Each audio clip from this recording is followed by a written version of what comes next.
macam mana kita nak sedut madu sampai bawah ni? Dia ni asal. Kita letak plastik ni supaya tak melekat dengan penutup. Bukan kita letak plastik untuk sekondeng dia, maksudnya nak tengok dia hari-hari buat apa, tak ada.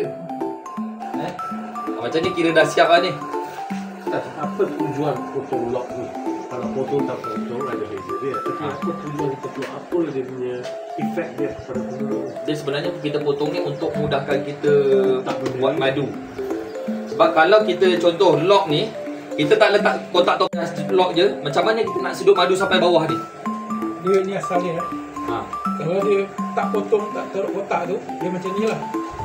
So maknanya ada beberapa madu je yang kita boleh sedut. Yang bawah tu kita tak boleh sedut.